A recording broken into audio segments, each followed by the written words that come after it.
ഗുരവേ ഗൗരചന്ദ്രായ രാധികായ തദാലയെ കൃഷ്ണായ കൃഷ്ണഭക്തായ തദ്ഭക്തായ നമോ നമഃ. ഹരേ കൃഷ്ണ. പ്രിയപ്പെട്ട എല്ലാ ഭക്തർക്കും എൻ്റെ വിനീതമായ പ്രണാമം. ശ്രീ അനന്തപത്മനാഭസ്വാമിയുടെ മഹാകൃപ കൊണ്ട് നമ്മൾ ശ്രീമദ് ഭാഗവതം പഠനം തുടർന്നു പോകുന്നു. കഴിഞ്ഞ 2 ക്ലാസ്സുകളിലായി നമുക്ക് കാണാൻ സാധിച്ചില്ലായിരുന്നു. ശ്രീ അനന്തപത്മനാഭനെ നേരിട്ട് കാണാനുള്ളൊരു മഹാസൗഭാഗ്യം കൂടി എനിക്ക് കിട്ടി തിരുവനന്തപുരത്ത് വന്ന സമയത്ത്. അപ്പോൾ ശ്രീ അനന്തപത്മനാഭസ്വാമി വീണ്ടും നമ്മൾക്ക് അവസരം തരുന്നു പഠിക്കുവാൻ വേണ്ടി, ഭാഗവതം പഠിക്കുവാൻ. അദ്ദേഹത്തിൻ്റെ തൃപ്പാദങ്ങളിൽ ഈ ഒരു സത്സംഗം പൂർണ്ണമായിട്ടും സമർപ്പിക്കുന്നു. ഭഗവത് സേവനമായി നമ്മൾ ഭഗവാന്റെ പാദങ്ങളിൽ സമർപ്പിക്കുകയാണ്. ഭഗവാന്റെ സന്തോഷത്തിന് വേണ്ടിയിട്ടാണ് നമ്മളത് ചെയ്യുന്നത്.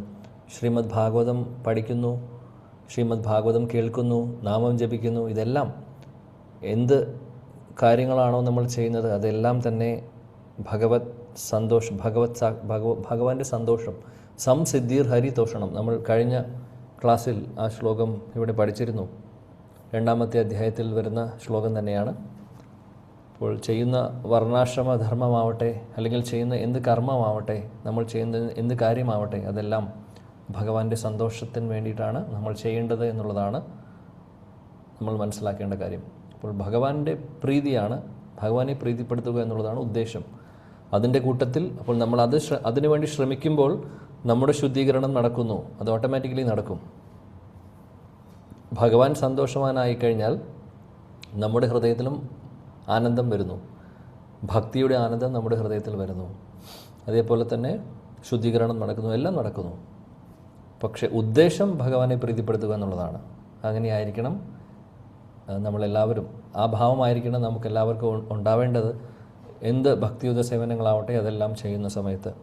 അപ്പോൾ ആ ഒരു മനോഭാവത്തോടു കൂടി ശ്രവിക്കുന്നവരും, ഇന്ന് ഇവിടെ ശ്രവിക്കുന്നവരും, കീർത്തനം, അതായത് ഞാനിവിടെ ഭാഗവതം നമ്മളിവിടെ ചർച്ച ചെയ്യുന്നു, കൂട്ടത്തിൽ നിങ്ങൾ ശ്രവിക്കുന്നു. ഇതെല്ലാം ഭക്തിയുത സേവനങ്ങളുടെ ഭാഗമാണ്. നവവിധ ഭക്തിയിൽ വരുന്ന കാര്യങ്ങളാണ്. അപ്പോൾ ഭഗവാന്റെ പാദങ്ങളിൽ, തൃപ്പാദങ്ങളിൽ സമർപ്പിക്കുന്നു. അപ്പോൾ നമുക്ക് മുന്നോട്ട് പോകാം. ഗ്രന്ഥരാജ് ശ്രീമദ് ഭാഗവതം പ്രഥമസ്കന്ധമാണ് നമ്മൾ പഠിക്കുന്നത്. 2-ാമത്തെ അധ്യായത്തിലെ 16-ാമത്തെ ശ്ലോകം മുതലാണ് ഇന്ന് നമ്മൾ നോക്കാൻ പോകുന്നത്.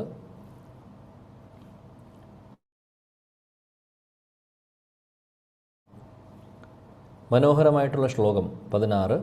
ഇതുവരെയുള്ള ശ്ലോകങ്ങളും മനോഹരമായിരുന്നു. ഇവിടെ ഈ ഒരു ശ്ലോകം മുതൽ, ഇപ്പോൾ കഴിഞ്ഞ ശ്ലോകത്തിൽ നമ്മൾ കണ്ടു, അതായത് അതിനു മുമ്പ് നമ്മൾ പരമസത്യം എന്താണെന്ന് പഠിച്ചു. ഭഗവാൻ ബ്രഹ്മൻ, പരമാത്മാ ഭഗവാൻ എന്ന് പറയുന്ന തത്വങ്ങൾ പഠിച്ചു. വദന്തി തത്വവിദസ്തത്വം വിജ്ഞാനമദ്വയം ബ്രഹ്മേതി പരമാത്മേതി ഭഗവാൻ ഇതി ശബ്ദതേ. ഇത് നമ്മൾ ഡീറ്റെയിൽ ആയിട്ട് ഡിസ്കസ് ചെയ്തിരുന്നു. അതിനുശേഷം നമ്മൾ പിന്നീട് എങ്ങനെയാണ് ഈ പരമസത്യത്തെ മനസ്സിലാക്കാൻ സാധിക്കുന്നത് എന്നുള്ളതും പഠിച്ചു. എന്താണ് അതിൻ്റെ ഉത്തരം? പശ്യന്തി ആത്മനി ചാത്മാനം ഭക്തിയ ശ്രുത ഗൃഹീതയ. ഭക്തിയിലൂടെ, ഭക്തിയുത സേവനങ്ങളിലൂടെയാണ് നമുക്ക് ഈ പരമസത്യത്തെ മനസ്സിലാക്കുവാൻ സാധിക്കുന്നത്. അതായത് പരമസത്യമാവുന്ന നമ്മൾ തത്വങ്ങൾ പഠിച്ചു, അതെല്ലാം മനസ്സിലാക്കുവാൻ നമുക്ക് സാധിക്കുന്നത് ഭക്തിയിലൂടെയാണെന്ന് നമ്മൾ മനസ്സിലാക്കി. അത് കഴിഞ്ഞ് ഇവിടെ ഭാഗവതത്തിൽ പറയുന്നു, അതാ പുംബിർ ദ്വിജശ്രേഷ്ഠ വർണ്ണാശ്രമ വിഭാഗഷ സ്വാനുഷ്ഠിതസ്യ ധർമ്മസ്യ സംസിദ്ധിർ ഹരിതോഷണം. വർണ്ണാശ്രമധർമ്മത്തിൻ്റെ ഉദ്ദേശം, അല്ലെങ്കിൽ ഇപ്പോൾ കുറച്ചു മുമ്പ് പറഞ്ഞ കാര്യം തന്നെ, ഒരേ ഒരു ഉദ്ദേശമുള്ളൂ, ഭഗവാനെ പ്രീതിപ്പെടുത്തുക എന്നുള്ളത്. സംസിദ്ധിർ ഹരിതോഷണം. എന്നിട്ട് സൂതഗോസ്വാമി പറയുവാണ്, ഇതെല്ലാം പറഞ്ഞതിന് ശേഷം പറയുന്നു, തസ്മാത് ഏകേന മനസ ഭഗവാൻ സാത്വതം പതി ശ്രോത്തവ്യ കീർത്തിതവ്യശ്ച ധ്യേയ പൂജ്യശ്ച നിത്യത. അതുകൊണ്ട് ഏകേന മനസ, വൺ പോയിൻറ്റഡ്, ഭഗവാന്റെ പാദങ്ങളിൽ നമ്മൾ ആ ഭക്തിയുത സേവനങ്ങൾ സമർപ്പിച്ചുകൊണ്ട് ശ്രോത്തവ്യ കീർത്തിതവ്യ, ശ്രവണം, കീർത്തനം, അതേപോലെ ധ്യേയ, ഭഗവാനെ ഓർക്കുക, പൂജ്യ, ഭഗവാനെ ആരാധിക്കുക. ഇതാണ് നമ്മൾ ഓരോരുത്തരും ചെയ്യേണ്ടത്. ഇതാണ് ചെയ്യേണ്ട കാര്യം. ഇതാണ് നമ്മുടെ ധർമ്മം എന്ന് ഇവിടെ സൂതഗോസ്വാമി പറയുന്നു. അതിനുശേഷം നമ്മൾ 15-ാമത്തെ അധ്യായത്തിൽ പറയുന്നു, ബുദ്ധിയുള്ള ആളുകൾ ഈ കർമ്മബന്ധനങ്ങളെ മുറിക്കുവാൻ വേണ്ടി ഭക്തിയുത സേവനം, കർമ്മഗ്രന്ഥി നിബന്ധനം ചിന്തന്തി കോവിദസ്തസ്യ കോന കൂര്യാത് കഥാരത്തിം. അതായത് ഈ കർമ്മബന്ധനങ്ങളെ മുറിക്കുവാൻ വേണ്ടി ഉള്ള ഒരു മാർഗം ഭക്തിയുത സേവനങ്ങളാണ്. അതിൽ വെച്ച് ശ്രവണത്തിന് ഒരുപാട് ശക്തിയുണ്ട്. ശ്രവണം ഒരുപാട് പവർഫുള്ളാണ്. അപ്പോൾ ഇത്രയും ശക്തിയുള്ള ശ്രവണം, ഭഗവത് കഥകൾ കേൾക്കുക, അല്ലെങ്കിൽ ഭഗവാനെക്കുറിച്ച് കേൾക്കുക എന്ന് പറയുന്നത് അത്രമാത്രം ശക്തിയാണ്. അപ്പോൾ ആരാണ്, ഏത് ബുദ്ധിയുള്ള ആളാണ് അങ്ങനെ ഒരു അവസരം കിട്ടിക്കഴിഞ്ഞാൽ അത് കേൾക്കാത്തത്? ബുദ്ധിയുള്ളവരെല്ലാവരും ഈ ഭാഗവതം ജീവിതത്തിൻ്റെ ഭാഗമാക്കി മാറ്റുമെന്നാണ് പറയുന്നത്. അവിടെ വരെയാണ് നമ്മൾ പഠിച്ചത്. ഇനി 16-ാമത്തെ ശ്ലോകം മുതൽ 22-ാമത്തെ ശ്ലോകം വരെ പഠിക്കാൻ പോകുന്നത് ഈ ഒരു സെക്ഷൻ ഭക്തിയെക്കുറിച്ചാണ് പറയുന്നത്. ഇവിടെ ഭക്തിയുടെ സ്റ്റേജസ് ആണ് പറയുന്നത്.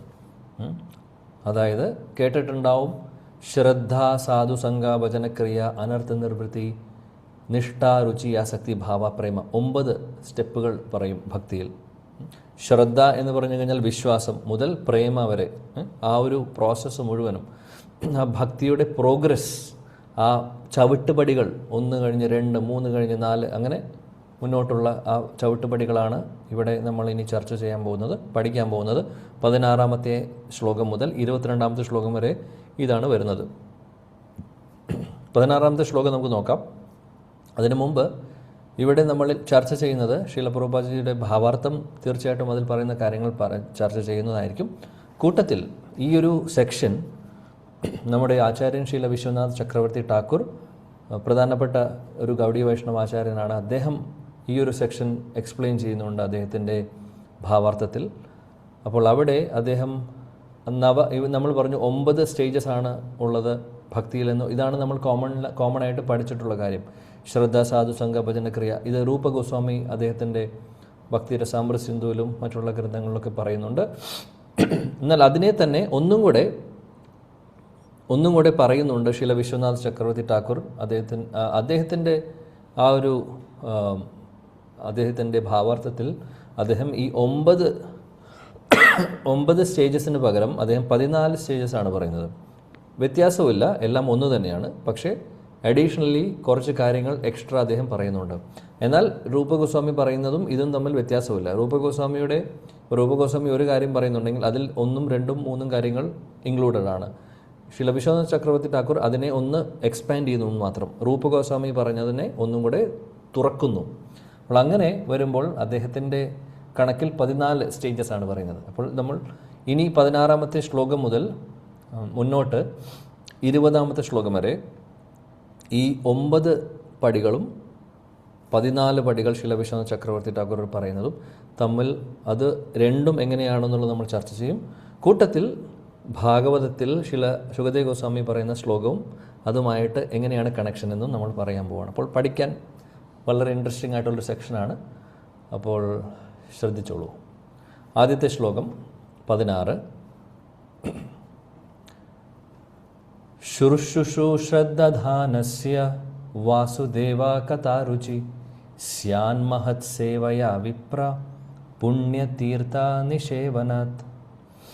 ശുശ്രൂഷോ ശ്രദ്ധാനസ്യ വാസുദേവ കഥാരുചി സ്യാന്മഹത് സേവയാ വിപ്ര പുണ്യതീർത്ഥ നിഷേവനാത്. വസന്ത രാജമോഹൻ മാതാജി വായിക്കൂ. ഓം നമോ ഭഗവതേ വാസുദേവായ. ശ്ലോകം 16. ശുശ്രൂഷോ ശ്രദ്ധദാനസ്യ വാസുദേവ കഥാരുചി സ്യാത്മഹസേവയാ വിപ്ര പുണ്യതീർത്ഥ നിഷേവനാൽ. വിവർത്തനം ശ്രീല പ്രഭുപാദ് കി ജയ്. അല്ലയോ ദ്വിജ സന്യാസി ശ്രേഷ്ഠരെ, സർവഭാവ നിർമുക്തരായ ശുദ്ധഭക്തരുടെ സേവനത്തിലൂടെ മഹത് സേവനമാണ് നിർവഹിക്കപ്പെടുന്നത്. അത്തരം സേവനങ്ങളിലൂടെ വാസുദേവ സന്ദേശങ്ങൾ ശ്രവിക്കുവാനുള്ള അഭിരുചി ഒരാൾ നേടുന്നു. ഹരേ കൃഷ്ണ. താങ്ക് യു മാതാജി. അപ്പോൾ നമ്മൾ ഇതിനു മുമ്പുള്ള ശ്ലോകങ്ങൾ പറയുന്നുണ്ടായിരുന്നു ശ്രവണത്തെക്കുറിച്ച്, അല്ലേ? ശ്രവണം ഒരുപാട് ശക്തിയുള്ളതാണ്. കീർത്തനം, ശ്രവണം കീർത്തനം രണ്ടും വളരെ പ്രധാനപ്പെട്ട കാര്യമാണ്. ഇനി കഴിഞ്ഞ ശ്ലോകത്തിൽ നമ്മൾ പറഞ്ഞത് ഭഗവാനെക്കുറിച്ചുള്ള ശ്രവണത്തിൻ്റെ ശക്തിയെക്കുറിച്ചും അതേപോലെ തന്നെ ബുദ്ധിയുള്ള ആരാണ് ഭഗവാനെക്കുറിച്ച് കേൾക്കാതിരിക്കുന്നത് എന്നാണ് ചോദിക്കുന്നത്. അപ്പോൾ ഈ ശ്ലോകത്തിൽ 16ാമത്തെ ശ്ലോകത്തിൽ പറയുന്നു വാസുദേവ കഥാരുചി, അതായത് ഭഗവാനെക്കുറിച്ച് കേൾക്കുവാൻ അല്ലെങ്കിൽ ശ്രവണത്തിനുള്ള രുചി എങ്ങനെയാണ് കിട്ടുന്നത് എന്നുള്ളത്. അപ്പോൾ നമ്മൾ പറയും ഹരേ കൃഷ്ണ, ശ്രവണത്തിന് അല്ലെങ്കിൽ കൃഷ്ണകഥ, ഹരികഥയ്ക്കുള്ള രുചി എങ്ങനെയാണ് കിട്ടുന്നത്? അതാണ്, അതിനുള്ള സൊല്യൂഷനാണ് ഇവിടെ പറയുന്നത്. എന്താണ് സൊല്യൂഷൻ? ശുശ്രുഷോ ശ്രദ്ധദാനസ്യ, അതായത് ശുശ്രുഷോ ശ്രദ്ധദാനസ്യ വാസുദേവ കഥാരുചി. ആരാണോ വളരെ ശ്രദ്ധയോടുകൂടി ഭഗവത് സേവനങ്ങൾ ചെയ്യുന്നത്, ഭഗവാനെക്കുറിച്ച് കേൾക്കുന്നത്, അല്ലെങ്കിൽ ആ ശ്രദ്ധയോടുകൂടി ഭഗവാനെക്കുറിച്ച് കേൾക്കുവാനുള്ള രുചി ആർക്കാണ് കിട്ടുന്നത്? പറയുന്നു സ്യാൻ മഹത് സേവയാ വിപ്ര പുണ്യതീർത്ഥ നിഷേവനാഥ്. അതായത് സൊല്യൂഷൻ എന്താണ്? അല്ലെങ്കിൽ ഭഗവത് കാര്യങ്ങൾ കേൾക്കുവാൻ, ഭഗവാനെക്കുറിച്ച് കേൾക്കുവാൻ, ഭാഗവതം കേൾക്കുവാനോ ഭഗവത്ഗീത കേൾക്കുവാനോ ആധ്യാത്മിക കാര്യങ്ങൾ കേൾക്കുവാനുള്ള രുചി കൂടണമെങ്കിൽ എന്ത് ചെയ്യണമെന്നാണ് പറയുന്നത്? സ്യാൻ മഹത് സേവയ വിപ്ര.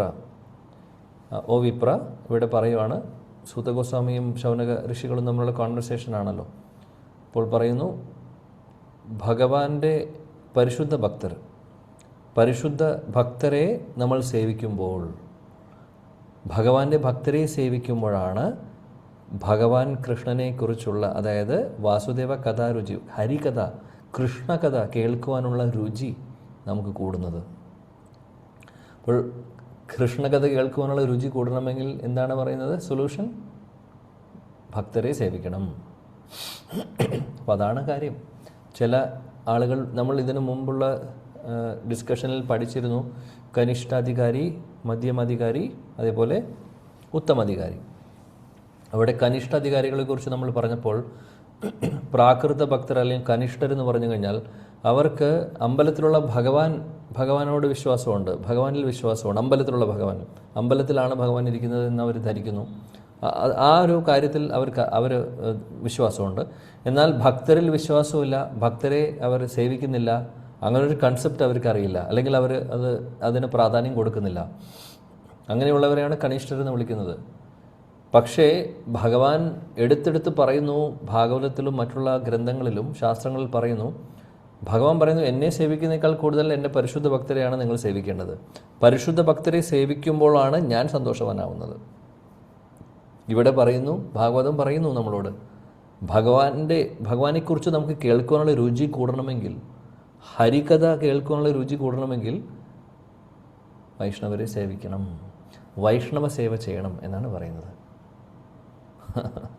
വൈഷ്ണവ സേവയുടെ പ്രാധാന്യം, ഭഗവാന്റെ ഭക്തരെ സേവിക്കുന്നതിൻ്റെ പ്രാധാന്യം ഇവിടെ പറയുന്നു.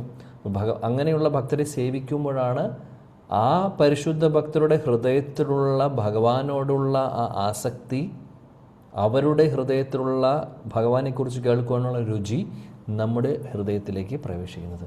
അത് മുഴുവനും നമുക്ക് കിട്ടുമോ എന്നുള്ളത് വേറെ കാര്യം. ചിലപ്പോൾ കിട്ടും, ചിലപ്പോൾ കിട്ടാതിരിക്കാം, പക്ഷേ കുറച്ച് കിട്ടും, ഉറപ്പാണ്. അതുകൊണ്ട് അങ്ങനെയുള്ള വരിഷ്ഠരായിട്ടുള്ള ഭക്തരെ സേവിക്കുമ്പോൾ അവരൊന്ന് ഹൃദയത്തിൽ തൊട്ടുകൊണ്ട് നമ്മളെ അനുഗ്രഹിക്കുകയാണ്, അല്ലെങ്കിൽ അവർ നമ്മുടെ സേവനത്തിൽ സന്തോഷമായി കഴിഞ്ഞാൽ, അവർ സംതൃപ്തരായി കഴിഞ്ഞാൽ അവർ നാച്ചുറലി നമ്മളെ അനുഗ്രഹിക്കും, അല്ലെങ്കിൽ നമ്മൾക്ക് വേണ്ടി പ്രാർത്ഥിക്കും. അത് മതി നമ്മുടെ ജീവിതം മാറാൻ. അത്രയും ശക്തിയാണുള്ളത് വൈഷ്ണവർക്ക്, നമ്മൾ പറയുന്നത് വരിഷ്ഠരായിട്ടുള്ള വൈഷ്ണവർക്ക്. അപ്പോൾ അങ്ങനെയുള്ള പരിശുദ്ധ ഭക്തരെ നമ്മൾ സേവിക്കുമ്പോൾ ഭഗവത് സേവനങ്ങൾ അല്ലെങ്കിൽ ഭഗവാനെക്കുറിച്ച് കേൾക്കാനുള്ള രുചി കൂടുന്നു. ഇനി വരിഷ്ഠരായിട്ടുള്ള ഭക്തരെ മാത്രം സേവിക്കുന്ന കാര്യമല്ല, എല്ലാ ഭക്തരെയും സേവിക്കണം. അതായത് സേവനം, വൈഷ്ണവ സേവ എന്ന് പറഞ്ഞു കഴിഞ്ഞാൽ വൈഷ്ണവർ പല കാറ്റഗറിയിലുള്ള വൈഷ്ണവരുണ്ടാവും. എല്ലാവർക്കും സേവനങ്ങൾ പറ്റുന്ന രീതിയിൽ നമ്മൾ ചെയ്തു കൊടുക്കാൻ ശ്രമിക്കണം. വൈഷ്ണവ സേവയിലൂടെയാണ് ഹരികഥ കേൾക്കാനുള്ള രുചി കൂടുന്നത്. ഇതാണ് ഒരു സെൻറ്റൻസിൽ പറയുവാണെങ്കിൽ ഹരികഥയുടെ അല്ലെങ്കിൽ കൃഷ്ണകഥ കേൾക്കുവാൻ, ഭാഗവതം കേൾക്കുവാനുള്ള, ഭാഗവതം പഠിക്കുവാനുള്ള രുചി നമുക്ക് കൂടണമെങ്കിൽ വൈഷ്ണവ സേവ ചെയ്യണം. വൈഷ്ണവ സേവ മാറ്റിവെച്ചുകൊണ്ട് നമ്മൾ ഭാഗവതം പഠിക്കുന്നു, ആ രുചി കൂടില്ല. രുചി കൂടില്ല പറഞ്ഞാൽ ഒരുപക്ഷെ നമ്മൾ എന്നും പഠിക്കുന്നുണ്ടാവും, വായിക്കുന്നുണ്ടാവും. പക്ഷെ വൈഷ്ണവരെ സേവിക്കുന്നതിൻ്റെ പ്രാധാന്യം അറിയുന്നില്ലെങ്കിൽ, അവരത് ചെയ്യുന്നില്ലെങ്കിൽ ഇത് തുടർച്ചയായിട്ട് ഒരുപാട് കാലങ്ങൾ പോവില്ല. ശരിക്കും ഒരു മാറ്റം വരണമെങ്കിൽ അവിടെ വൈഷ്ണവ സേവ പ്രധാനപ്പെട്ട ഒരു കാര്യമാണ്. പലപ്പോഴും ഇത് അറിയാതെ പോകുന്നു. ഹരേകൃഷ്ണ പ്രസ്ഥാനത്തിൽ ഭഗവത് കൃപ കൊണ്ട് ഈ വൈഷ്ണവ സേവയ്ക്ക് ഒരുപാട് പ്രാധാന്യമുണ്ട്. അതുകൊണ്ട് ഹരേകൃഷ്ണ പ്രസ്ഥാനത്തിലുള്ളവർ ഇത് ഫോളോ ചെയ്യുന്നവരാണ്. വൈഷ്ണവരെ സേവിക്കാനുള്ള ഒരു അവസരം കിട്ടിക്കഴിഞ്ഞാൽ അവർ പാഴാക്കില്ല.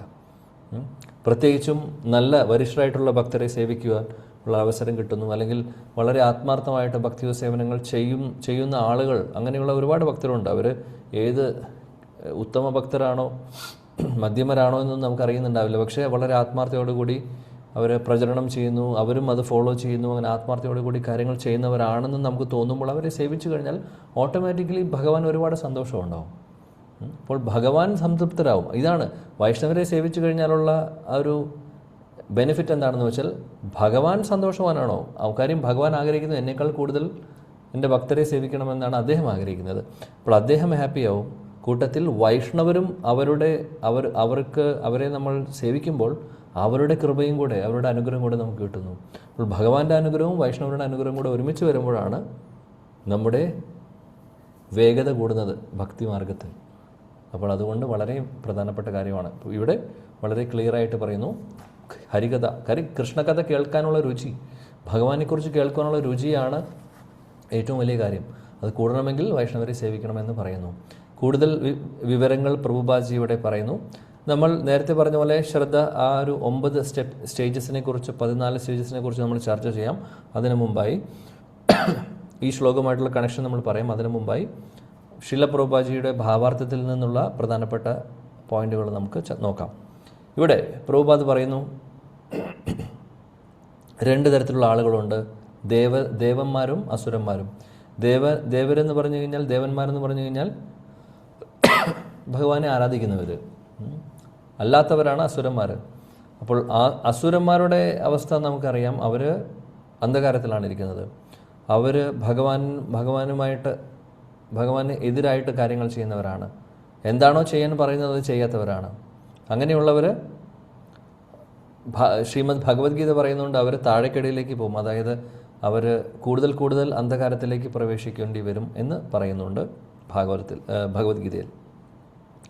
ഇവിടെ പ്രഭുപാദ് പറയുന്നത് എന്താണെന്ന് വെച്ചാൽ, ഇങ്ങനെയുള്ള അസുരന്മാരെ പോലും ഉദ്ധരിക്കാൻ വേണ്ടിയിട്ട് ഭഗവാന്റെ പരിശുദ്ധ ഭക്തർ വരുന്നു, അവരവതരിക്കുന്നു. അവരെ ഭഗവാൻ വിടുന്നതാണ് അങ്ങനെയുള്ള ഭക്തരെ. ഭഗവാന്റെ നിത്യപാർഷദരെ, നമ്മളെല്ലാവരും ഉദ്ധരിക്കാൻ വേണ്ടി, അതായത് ഭഗവാനെ മറന്നുകൊണ്ട് ജീവിക്കുന്ന ആളുകൾ, ആസുരികമായിട്ടുള്ള ചിന്താഗതിയുള്ളവർ, നമ്മൾ ഓരോരുത്തരും അങ്ങനെ ആയിരുന്നു. ഒരു പക്ഷേയല്ല, ഇപ്പോൾ ഒരു പക്ഷേ ആ ആസുരിക ചിന്താഗതികളൊക്കെ മാറി വരുവാണ്. ഒരിക്കലും വിചാരിക്കരുത് ദേവതമാരും അസുരന്മാരും എന്ന് പറയുന്ന ഒരു കാറ്റഗറി പറയുമ്പോൾ ആ അസുരന്മാരെന്ന് പറയുന്ന കൂട്ടത്തിൽ നമ്മളില്ല എന്ന് വിചാരിക്കുന്നത് ബുദ്ധിയില്ലായ്മയാണ്. നമ്മൾ വരുന്നത് ശരിക്കും ആ കാറ്റഗറിയിലാണ്. കാര്യം എന്താണെന്ന് വെച്ചാൽ, ഭഗവാനെ മറന്നുകൊണ്ട് എത്രയോ ജന്മജന്മാന്തരങ്ങളായിട്ട് നമ്മളിവിടെയുണ്ട്. ഭഗവാൻ ഇഷ്ടപ്പെടാത്ത എത്രയോ കാര്യങ്ങൾ നമ്മൾ ചെയ്തിട്ടുണ്ട്. ഈ ജന്മത്തിലെ കാര്യം മാത്രമല്ല പറയുന്നത്, എത്രയോ ജന്മങ്ങൾ കഴിഞ്ഞു. ഒരുപാട് ആസുരികമായിട്ടുള്ള കാര്യങ്ങൾ നമ്മൾ ചെയ്തിട്ടുണ്ട്. ആസുരിക ചിന്താഗതികൾ നമ്മുടെ ഹൃദയത്തിലുണ്ട്. ഇതെല്ലാം മാറണം. ഇതെല്ലാം മാറ്റുവാൻ വേണ്ടിയിട്ടാണ് ഭഗവാന്റെ പരിശുദ്ധ ഭക്തരെ നമ്മുടെ അടുത്തേക്ക് വിടുന്നത്, നമ്മളെ ഉദ്ധരിക്കാൻ വേണ്ടി. അതാണ് ഇവിടെ പറയുന്നത്. അങ്ങനെയുള്ള ഭക്തരെക്കുറിച്ച് പ്രഭുപാദ് പറയുന്നു, ഭഗവാന്റെ നിത്യ പാർഷദരായിരിക്കും, അല്ലെങ്കിൽ ഭഗവാന് വളരെ വേണ്ടപ്പെട്ട ഭക്തരായിരിക്കും. അവരെ ഈ ഒരു ദൗത്യത്തിനായി, ഭഗവാന്റെ ഒരു ലക്ഷ്യമാണ് ഇവിടെയുള്ള എല്ലാവരെയും ഉദ്ധരിച്ച് എല്ലാവർക്കും ഗോലോക വൃന്ദാവനത്തിലോ വൈകുണ്ഠത്തിലോ അല്ലെങ്കിൽ ആധ്യാത്മിക ലോകത്തിലോ അവർക്ക് എല്ലാവർക്കും പ്രവേശനത്തിന് വേണ്ടി, അല്ലെങ്കിൽ എല്ലാവരെയും അങ്ങോട്ട് കൊണ്ടുപോകണമെന്ന് ഭഗവാൻ ഒരുപാട് ആഗ്രഹിക്കുന്നു. അപ്പോൾ അതിനുവേണ്ടി ഭഗവാൻ അവതാരങ്ങളെടുത്ത് വരുന്നുണ്ട്, ഒരുപാട് ലീലകൾ ചെയ്യുന്നു, തിരിച്ചു പോകുന്നു. മാത്രമല്ല അതിനുശേഷം അദ്ദേഹത്തിൻ്റെ പാർഷദരെയും വിടുന്നു. ഗുരുവിൻ്റെ രൂപത്തിൽ, വൈഷ്ണവരുടെ രൂപത്തിൽ, ആചാര്യ രൂപത്തിൽ നമ്മുടെ അടുത്തേക്ക് വിടുവാണ്. എന്നിട്ട് നമ്മളെ സഹായിക്കുന്നു അവർ ഇവിടെ നിന്ന് രക്ഷപ്പെടാൻ. അതാണ് ഇവിടെ പറയുന്നത്. അപ്പോൾ അസുരന്മാരെ പോലും രക്ഷിക്കുവാൻ വേണ്ടി ഭഗവാന്റെ കൃപ കൊണ്ട് ഭഗവാൻ ഇങ്ങനെയുള്ള പരിശുദ്ധ ഭക്തരെ വിടുന്നു. അങ്ങനെ ഈ വരിഷ്ഠരായിട്ടുള്ള വൈഷ്ണവരുടെ മഹാകൃപ കൊണ്ട് അസുരന്മാർക്ക് പോലും രക്ഷപ്പെടാനുള്ള മാർഗമാണ് ഇവിടെ കിട്ടുന്നത്. നമ്മളെല്ലാവരും ആക്ച്വലി ആ കാറ്റഗറിയിൽ പെട്ടു. ശീലപ്രഭുപാദിനെ പോലുള്ള ഒരു വരിഷ്ഠനായിട്ടുള്ള ഭക്തനെ ഭഗവാൻ കൃഷ്ണൻ അവിടെ നിന്ന് വിടുന്നു. ശ്രീ ചൈതന്യ മഹാപ്രഭു അവിടെ നിന്ന് വിട്ടിട്ടുള്ളതാണ്, ഒരു സംശയവും വേണ്ട കാര്യത്തിൽ. ശീലപ്രഭുപാദും അദ്ദേഹത്തിൻ്റെ ഫോളോവേഴ്സും അല്ലെങ്കിൽ നമ്മുടെ ആചാര്യന്മാരെല്ലാവരും നോക്കിക്കഴിഞ്ഞാൽ, ഷഡ്ഗോസ്വാമിമാരാവട്ടെ, ഗുരു പരമ്പരയിലുള്ള ആചാര്യന്മാരാവട്ടെ, ഇവരെല്ലാവരും ചൈതന്യ മഹാപ്രഭുവിൻ്റെ അല്ലെങ്കിൽ കൃഷ്ണൻ്റെ പാർഷദരാണ്. അവരെ ഇങ്ങോട്ടേക്ക് ഓരോ സ്റ്റേജ് വൈസ് വിടുകയാണ് ചെയ്യുന്നത്. ഓരോ സമയത്ത് ഇങ്ങോട്ട് വിടുന്നു. അങ്ങനെ നമുക്ക് രക്ഷപ്പെടാനുള്ള മാർഗം അവരെ കാണിച്ചു തരുന്നു. ആ ഒരു മഹാകൃപയ്ക്ക് പാത്രമായിട്ടുണ്ട് നമ്മളെല്ലാവരും. അതാണ് ഇവിടെ നിന്ന് നമ്മൾ മനസ്സിലാക്കേണ്ട കാര്യം. പ്രഭുപാദ് പറയുന്നു, വളരെ പ്രധാനപ്പെട്ട ഒരു കാര്യം ഭാവാർത്ഥത്തിൽ പറയുന്നുണ്ട്. അതായത് ഈ വരിഷ്ഠരായിട്ടുള്ള ഭക്തർ, അതായത് ഭഗവാൻ വിടുന്ന ഈ ആചാര്യ അല്ലെങ്കിൽ ഗുരുജനങ്ങളെല്ലാവരും ഇവരെ നമ്മളെ സംബന്ധിച്ച് ഭഗവാനെ എങ്ങനെയാണോ നമ്മൾ ബഹുമാനിക്കുന്നത് അതേപോലെ തന്നെ ഇവരെയും ബഹുമാനിക്കണം എന്നാണ് പറയുന്നത്. അതായത് ശരിക്കും നമുക്ക് ആധ്യാത്മിക ലോകത്തിലേക്ക് പോകണമെന്ന് ആഗ്രഹമുണ്ടെങ്കിൽ, അല്ലെങ്കിൽ നമുക്ക് അങ്ങോട്ട് പോകണമെങ്കിൽ ഈ വൈഷ്ണവരെ, ഈ വരിഷ്ഠരായിട്ടുള്ള വൈഷ്ണവർ ഭഗവാൻ വിടുന്ന ഭഗവാന്റെ നിത്യപാർഷദരെ അവർ ഗുരുജനങ്ങളായിട്ടും ആചാര്യന്മാരായിട്ടും വിടുന്നു. അവരെ നമ്മൾ ഭഗവാനെ എങ്ങനെയാണോ കാണുന്നത് അതേപോലെ തന്നെ അവരെയും കൂടെ കണ്ട് നമ്മൾ ആരാധിക്കുമ്പോൾ, ബഹുമാനിക്കുമ്പോൾ, അങ്ങനെയാണെങ്കിൽ നമുക്ക് അങ്ങോട്ട് പോകാനുള്ള യോഗ്യത നേടാൻ സാധിക്കുന്നു. അതുകൊണ്ടാണ് ഗുരുവാഷ്ടകത്തിൽ സാക്ഷാത് ഹരിത്വേന സമസ്ത ശാസ്ത്രേർ അവിടെ പറയുന്നുണ്ട്. സാക്ഷാത് ഹരിയാണെന്നാണ് പറയുന്നത് ശ്രീ ഗുരു. സാക്ഷാത് ഹരി എന്ന് പറയുന്നത് ഗുരുവിനെ, അതായത് ഒരു ശിഷ്യനെ സംബന്ധിച്ച് ഭഗവാനെ കാണുന്നത് പോലെ തന്നെ ഗുരുവിനെ കാണണമെന്ന്. ആ ഒരു പോയിൻ്റാണ് ഇവിടെ പ്രഭുപാദ് പറയുന്നത്. അതുകൊണ്ട് ഈ വരിഷ്ഠരായിട്ടുള്ള ഭക്തർ, അവരെ മഹാത്മ അല്ലെങ്കിൽ തീർത്ഥ എന്നാണ് ഇവിടെ പ്രഭുപാദ് വിളിക്കുന്ന പേരുകൾ ഇവിടെ പറയുന്നു ഭാവാർത്ഥത്തിൽ. അങ്ങനെയുള്ള മഹാത്മാക്കൾ, അവരെ നമ്മൾ ബഹുമാനിക്കണം, അവരെ നമ്മൾ ആരാധിക്കണം. അതാണ് പറയുന്നത്. അങ്ങനെ നമ്മൾ ചെയ്യുമ്പോൾ, അതാണ് ഇവിടെ ഈ ശ്ലോകത്തിൽ പറഞ്ഞത്. എന്താണ്? സ്യാൻ മഹത് സേവയാ വിപ്ര. സ്യാൻ മഹത് സേവ, അതായത് മഹത് സേവ ചെയ്യുക. മഹത് സേവ ആർക്കാണ് ചെയ്യേണ്ടത്? ഇങ്ങനെയുള്ള വരിഷ്ഠരായിട്ടുള്ള വൈഷ്ണവരെ സേവിക്കുമ്പോൾ, അല്ലെങ്കിൽ മഹാത്മാക്കളെ നമ്മൾ സേവിക്കുമ്പോൾ, പരിശുദ്ധ ഭക്തരെ നമ്മൾ സേവിക്കുമ്പോൾ ഹരികഥ കേൾക്കാനുള്ള രുചി കൂടുന്നു. മാത്രമല്ല ആധ്യാത്മിക ലോകത്തിലേക്ക് പോകാനുള്ള ആ ഒരു ക്വാളിഫിക്കേഷൻ നമുക്ക് കിട്ടുന്നു. അപ്പോൾ ഇതാണ് മാർഗം, ഇതാണ് ഒരേ ഒരു മാർഗം. അതുകൊണ്ട് പ്രഭുപാദ് പറയുന്നു, ബുദ്ധിയുള്ള ആളുകൾ ഇത് മനസ്സിലാക്കിക്കൊണ്ട് അങ്ങനെ അവർ വൈഷ്ണവ സേവകൾ ചെയ്യും. അപ്പോൾ വൈഷ്ണവ സേവ ചെയ്യുക എന്ന് പറയുന്നത് ബുദ്ധിയുള്ളവർ മാത്രമേ ചെയ്യുള്ളൂ. ബുദ്ധിയുള്ളവരെന്ന് പറഞ്ഞു കഴിഞ്ഞാൽ നേരത്തെ പറഞ്ഞ പോലെ ഭക്തിമാർഗത്തിൽ ആദ്യം വന്നവർക്ക് ഒരു വിശ്വാസം ഉണ്ടാവില്ല. വൈഷ്ണവരെ റെസ്പെക്റ്റ് ചെയ്യാൻ അറിയില്ല, വൈഷ്ണവ സേവ ചെയ്യാൻ അറിയില്ല. അവർ പറയുമ്പോൾ എന്തിനാണ് അത് ചെയ്യുന്നത്? അവരും മനുഷ്യരല്ലേ, നമ്മളെപ്പോലുള്ളൊരു മനുഷ്യരാണ്. ഭഗവാൻ ഓക്കെ ശരി, അമ്പലത്തിൽ ഭഗവാനുണ്ട്, കാര്യങ്ങൾ ചെയ്യാം. ഭഗവാന് വേണ്ടി നമ്മൾ എന്തെങ്കിലും ചെയ്യാൻ വേണ്ടി എന്തെങ്കിലും കൊടുക്കുന്നു, അല്ലെങ്കിൽ എന്തെങ്കിലും സേവനം ചെയ്യാൻ വേണ്ടി പുഷ്പാഞ്ജലിയോ, അതെല്ലാം എന്തെങ്കിലും ഇങ്ങോട്ട് പ്രതീക്ഷിച്ചിട്ടായിരിക്കും ചെയ്യുന്നത്. പക്ഷെ ഒരു വൈഷ്ണവ സേവയ്ക്കുള്ളൊരു അവസരം ഉണ്ടെങ്കിൽ അത് ചെയ്യാതിരിക്കുന്നു. അതെന്തിനാണ് ചെയ്യേണ്ടത് എന്ന് ചോദിക്കും. എന്നാൽ ആദ്യം ചെയ്യേണ്ടത് വൈഷ്ണവ സേവയാണ്. വൈഷ്ണവ സേവ ചെയ്യുമ്പോൾ നമ്മുടെ ശുദ്ധീകരണം നടക്കുന്നു. മാത്രമല്ല ഭഗവാൻ ഒരുപാട് സന്തോഷവാനാവുന്നു. അപ്പോൾ ഇതാണ് മാർഗം. അപ്പോൾ സ്യാൻ മഹത് സേവയ ശ്ലോകം ഭാഗവതം പറയുന്നതാണ്. ഇനി നാളെ വേറെ എവിടെയും പോകേണ്ട ആവശ്യമില്ല. ആരെങ്കിലും ചോദിക്കുകയാണ് എന്തുകൊണ്ട് വൈഷ്ണവരെ സേവിക്കണം എന്ന് ചോദിച്ചു കഴിഞ്ഞാൽ ഈ ശ്ലോകം പറഞ്ഞു കൊടുത്താൽ മതി. 1:2:16 ഇതാ ഭാഗവതം പറയുന്നു. വാസുദേവ കഥാരുചി, ഭഗവാനെക്കുറിച്ച് കേൾക്കുവാനുള്ള ഹരികഥ, ഭാഗവതം കേൾക്കുവാനുള്ള രുചി കൂടണമെങ്കിൽ ഇതാ പറയുന്നു വൈഷ്ണവ സേവ ചെയ്യണമെന്നുള്ളത്. രുചി കൂടണം എന്നുള്ളത് ഭഗവാനെക്കുറിച്ച് കേൾക്കുക എന്ന് ഉദ്ദേശിക്കുന്നത് അങ്ങനെ കേട്ടാൽ മാത്രമേ കേട്ട് നമ്മൾ പൂർണ്ണമായിട്ടും നമ്മുടെ ചിന്ത ഭഗവാനെക്കുറിച്ചുള്ള സ്മരണ മാത്രം ആവുമ്പോഴാണ് നമുക്ക് അങ്ങോട്ട് പോകാനുള്ള യോഗ്യത നേടുന്നത്. അപ്പോൾ അതിൻ്റെ തുടക്കം വൈഷ്ണവ സേവയാണ്. അപ്പോൾ ഈ ഒരു കാര്യം നമ്മൾ ഓർക്കണം. അതുകൊണ്ട് പ്രഭുപാദ് അതിനെക്കുറിച്ച് ഇവിടെ വിശദമായിട്ട് പറയുന്നു. ശ്രീ ഭഗവത്ഗീതയിൽ പറയുന്നുണ്ട്. എന്താണ് പറയുന്നത് ഇവിടെ? പ്രഭുപാദ് ആ ഒരു ശ്ലോകം ഇവിടെ പറയുന്നുണ്ട് 1869. നച്ച തസ്മാൻ മനുഷ്യേഷു കശ്ചിൻ മേ പ്രിയ കൃത്തമഃ പവിത നച്ച മേ തസ്മാത് അന്യപ്രിയ തരോഭവി. അവിടെ പറയുന്നുണ്ട് ഈ ഒരു കാര്യം, അതായത് ഈ ഭഗവാനെക്കുറിച്ചുള്ള കാര്യങ്ങൾ അല്ലെങ്കിൽ ഭഗവത്ഗീത അല്ലെങ്കിൽ ഭഗവാനെക്കുറിച്ചുള്ള കാര്യങ്ങൾ ആരാണോ മറ്റുള്ളവർക്ക് പറഞ്ഞു കൊടുക്കുന്നത്, ആരാണോ സ്തുതിക്കുന്നത് കൂട്ടത്തിൽ മറ്റുള്ളവർക്ക് പറഞ്ഞു കൊടുക്കുന്നത്, അങ്ങനെയുള്ള ആളുകൾ എനിക്ക് വളരെ പ്രിയപ്പെട്ടതാണെന്ന് ഭഗവാൻ പറയുന്നു. അതുകൊണ്ട് എന്താണ് അതിൽ നിന്ന് നമ്മൾ മനസ്സിലാക്കേണ്ടത്? ഇങ്ങനെയുള്ള വരിഷ്ഠരായിട്ടുള്ള ഭക്തർ അവർ ചെയ്യുന്നത് ഇതാണ്. എന്താണ് ചെയ്യുന്നത്? നമ്മൾ നേരത്തെ പറഞ്ഞ പോലെ മഹാത്മാക്കൾ, ഭഗവാന്റെ പാർഷദർ, ഭഗവാൻ വിടുന്നതാണ് അവരെ. അവരിവിടെ വരുമ്പോൾ ചെയ്യുന്നത് എന്താണ്? പ്രചരണം ചെയ്യുന്നു, കൃഷ്ണാവബോധം എല്ലാവരിലേക്കും എത്തിക്കുന്നു. അപ്പോൾ അവർ ചെയ്യുന്ന അങ്ങനെയുള്ള ആളുകളെ ഭഗവാൻ ഒരുപാട് ഇഷ്ടപ്പെടുന്നു. അപ്പോൾ നമ്മൾ ഒരുപക്ഷെ നമ്മൾ ആരും ഭഗവാന്റെ നിത്യപാർഷദരുടെ ശ്രേണിയിൽ വരുന്ന ആളുകളല്ല, അല്ലെങ്കിൽ നമ്മളിവിടെ ഇരിക്കില്ലായിരുന്നു. എന്നാൽ ഇങ്ങനെയുള്ള വരിഷ്ഠരായിട്ടുള്ള ഭക്തർ വരുമ്പോൾ, ഗുരുജനങ്ങൾ വരുമ്പോൾ, ആചാര്യന്മാർ വരുമ്പോൾ അവരെ നമ്മൾ സേവിക്കുമ്പോൾ നേരത്തെ പറഞ്ഞ പോലെ അവരുടെ ക്വാളിറ്റീസിൽ കുറച്ച് ക്വാളിറ്റീസൊക്കെ നമുക്കും കിട്ടുന്നു.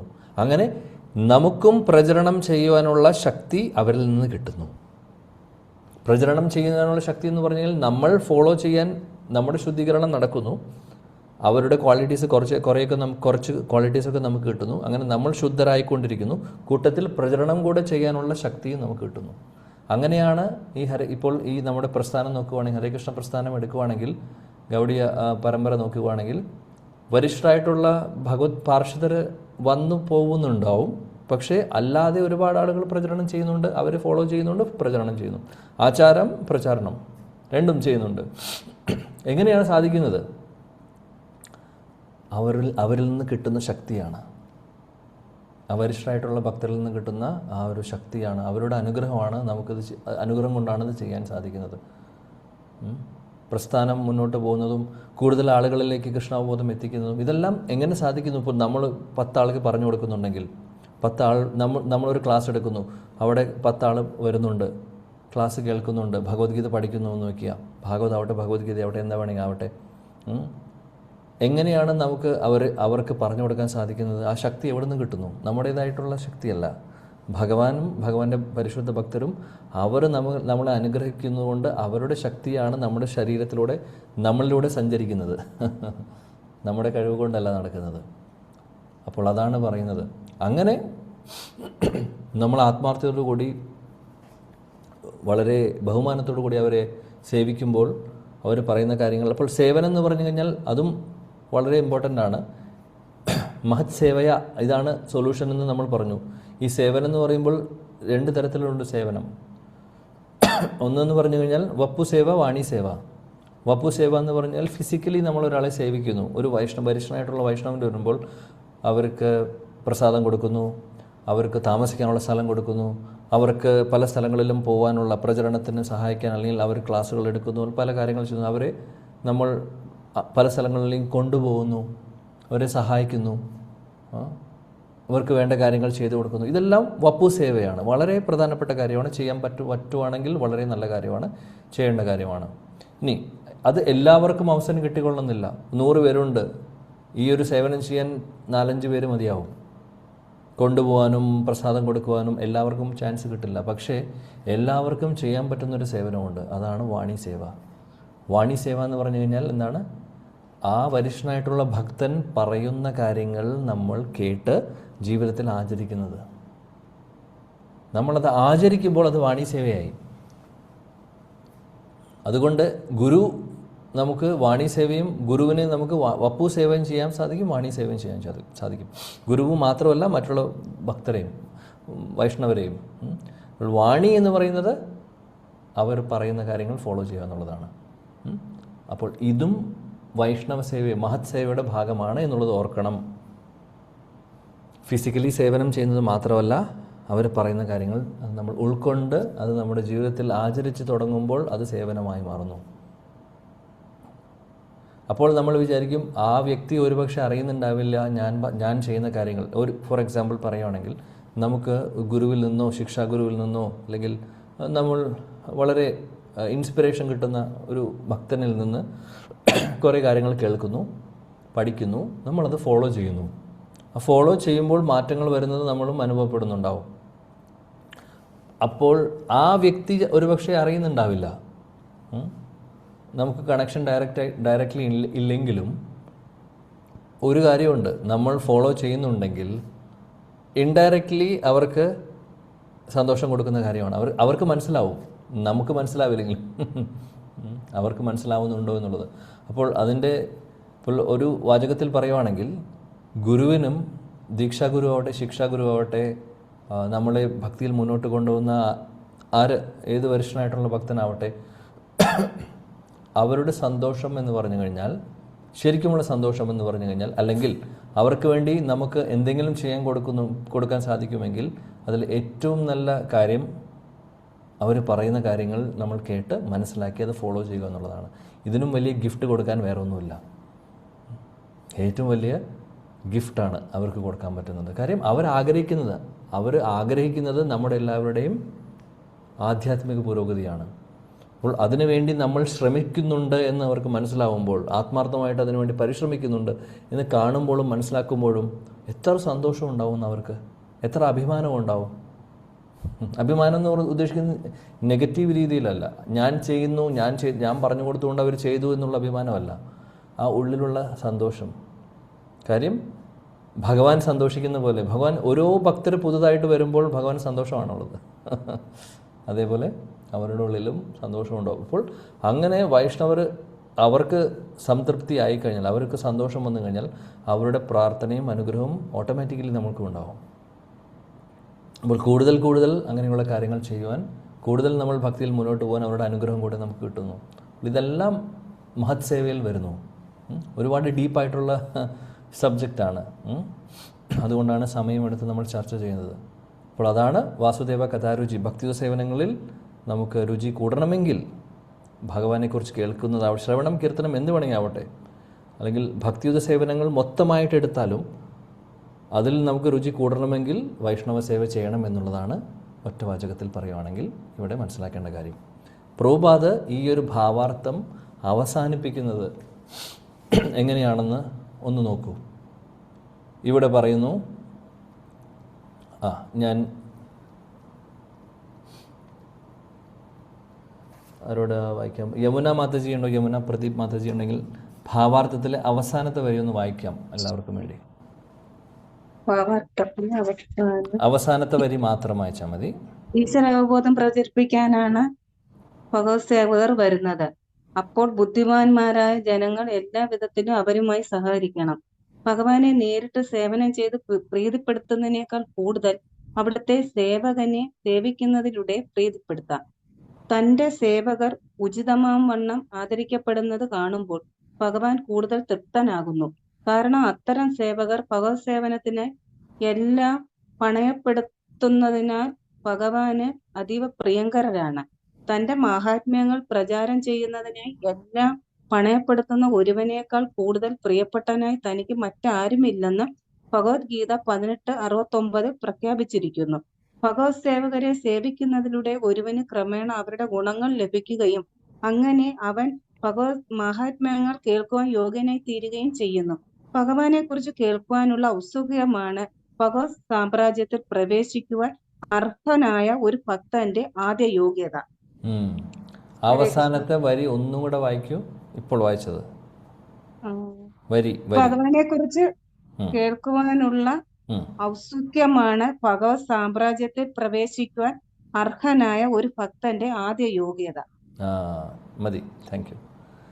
അതായത് ഭഗവാനെക്കുറിച്ച് കേൾക്കുവാനുള്ള ഈഗർനെസ്, ആ ഒരു ആകാംക്ഷ അല്ലെങ്കിൽ ആസക്തി, ഭഗവാനെക്കുറിച്ച് കേൾക്കുവാനുള്ള ആഗ്രഹം, ഇതാണ് ഭഗവത് ധാമത്തിലേക്ക് പ്രവേശിക്കുവാൻ വേണ്ടതായിട്ടുള്ള ആദ്യത്തെ യോഗ്യത.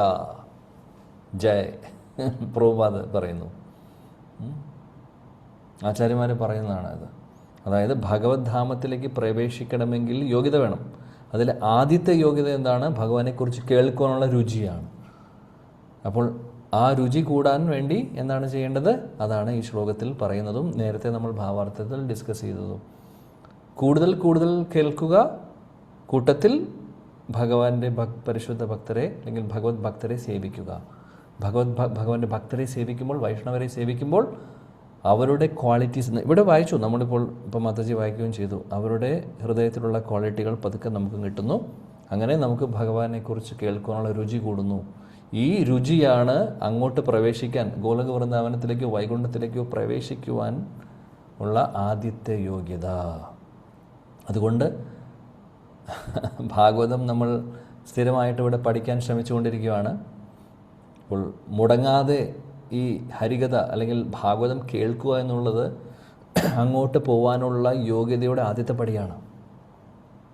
അതുകൊണ്ട് ഇപ്പോൾ രുചിയുണ്ടോ രുചിയില്ല എന്നുള്ളത് സാരമില്ല. രുചി ഇല്ലെങ്കിലും കേൾക്കുക അല്ലെങ്കിൽ വായിക്കുക. അങ്ങനെ പതിയെ പതിയെ രുചി വരും. പിന്നെ പറഞ്ഞു നമ്മൾ സേവനത്തെക്കുറിച്ച്, മഹത് സേവ. സേവനം 2 തരത്തിൽ ചെയ്യാമെന്നും പറഞ്ഞു. എന്തുകൊണ്ട് വീണ്ടും പറയുന്നത് വെച്ചാൽ ഇത് വളരെ ഇമ്പോർട്ടൻ്റ് ആയിട്ടുള്ളൊരു കാര്യമായതുകൊണ്ട്. അപ്പോൾ ഇവിടെ ഓൺലൈൻ ക്ലാസ്സിലിരിക്കുമ്പോൾ എന്ത് സേവനമാണ് നമുക്ക് ചെയ്യാൻ സാധിക്കുന്നത്? നമുക്ക് സേവനം ചെയ്യാൻ ഒരുപാട് അവസരങ്ങളുണ്ട്. ഇപ്പോൾ ഓരോരുത്തരും ഓരോ അമ്പലമായിട്ടോ അല്ലെങ്കിൽ സെൻറ്ററുകളായിട്ടോ കണക്റ്റഡ് ആയിരിക്കും. അവിടെ ഒരുപാട് വൈഷ്ണവർ വരുന്നു. പല സേവനങ്ങൾ ചെയ്യാനുള്ള അവസരം നമുക്ക് കിട്ടുന്നുണ്ട്, അവസരങ്ങളുണ്ട്. അപ്പോൾ ആ സേവനങ്ങൾ പറ്റുന്ന രീതിയിൽ ചെയ്യുക, പറ്റുന്ന രീതിയിൽ ആ സേവനങ്ങൾ ചെയ്യുക. ഇനി അതേപോലെ വരിഷ്ഠരായിട്ടുള്ള ഏതെങ്കിലും ഭക്തരൊക്കെ അവിടെ ഗസ്റ്റായിട്ട് വരുമ്പോൾ അവരെ സേവിക്കാനുള്ള ചാൻസ് കിട്ടുവാണെങ്കിൽ ചെയ്യുക. ഭംഗിയായിട്ട് നിസ്വാർത്ഥമായിട്ട് ചെയ്യുക. കൂട്ടത്തിൽ ഇതിനേക്കാളൊക്കെ പ്രധാനപ്പെട്ട കാര്യം എന്താണോ നമ്മുടെ ആചാര്യന്മാർ പറയുന്നത്, എന്താണോ ശ്രീല പ്രഭുപാദ് പറയുന്നത്. ഇവിടെ ശ്രീല പ്രഭുപാദിൻ്റെ ഭാവാർത്ഥത്തിൽ അദ്ദേഹം പറയുന്നത് എല്ലാ ആചാര്യന്മാരുടെയും ഹൃദയത്തിലുള്ള കാര്യമാണ് പറയുന്നത്. അത് മനസ്സിലാക്കണം. പ്രഭുപാദ് പറയുന്നത് അദ്ദേഹം എല്ലാ ഗോസ്വാമിമാരുടെയും എല്ലാ വരിഷ്ഠരായിട്ടുള്ള ഭക്തരുടെയും നമ്മുടെ ഗുരുപരമ്പരയിൽ വരുന്ന ആചാര്യന്മാരുടെയും ഭഗവാന്റെയും ഹൃദയത്തിൽ ആഗ്രഹിക്കുന്ന കാര്യമാണ് പ്രഭുപാദ് ഇവിടെ പറയുന്നത്. ഒരേ കാര്യമാണ്, എല്ലാവരും ഒരേ കാര്യമാണ് ആഗ്രഹിക്കുന്നത്, വേറെ വേറെ കാര്യങ്ങളല്ല. അവരെല്ലാവരും നമ്മളെ നല്ല ഭക്തരായി കാണണമെന്ന് ആഗ്രഹിക്കുന്നു. അപ്പോൾ അതിനു വേണ്ടി, അപ്പോൾ അതുകൊണ്ട് എന്താണോ നമ്മളിവിടെ വായിക്കുന്നത്, എന്താണോ നമ്മൾ പഠിക്കുന്നത്, എന്താണോ മനസ്സിലാക്കുന്നത്, അത് നമ്മൾ ആചരിക്കുമ്പോൾ, ഫോളോ ചെയ്യുമ്പോൾ അതും സേവനമായി മാറുന്നു. അങ്ങനെ വാസുദേവ കഥാരുചി കൂടുന്നു. ഭഗവാനെക്കുറിച്ചുള്ള ശ്രവണത്തിനുള്ള രുചി നമുക്ക് കൂടുന്നു. അങ്ങനെ രുചി കൂടിക്കഴിഞ്ഞാൽ അങ്ങോട്ട് പ്രവേശിക്കാൻ വേണ്ടിയിട്ടുള്ള ആദ്യത്തെ യോഗ്യതയായി. അതാണ് 16-ാമത്തെ ശ്ലോകത്തിൽ പറയുന്നത്. അപ്പോൾ അത്രയും നമ്മൾ മനസ്സിലാക്കി. ഇനി നമ്മൾ പറഞ്ഞു നവവിധ ഭക്തി 9 സ്റ്റേജസിനെ കുറിച്ച്. ശ്രദ്ധ മുതൽ പ്രേമ വരെ അത് 9 സ്റ്റേജസ് രൂപഗോസ്വാമി പറയുന്നതും അല്ലെങ്കിൽ വേറെ ശാസ്ത്രങ്ങളിലത് പറയുന്നുണ്ട്.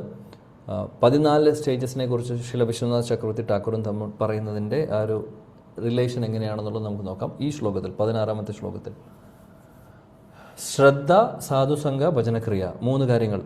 9-ലെ ആദ്യത്തെ 3. ഈ 16-ാമത്തെ ശ്ലോകത്തിൽ ഇത് 3 വരുന്നുണ്ട്.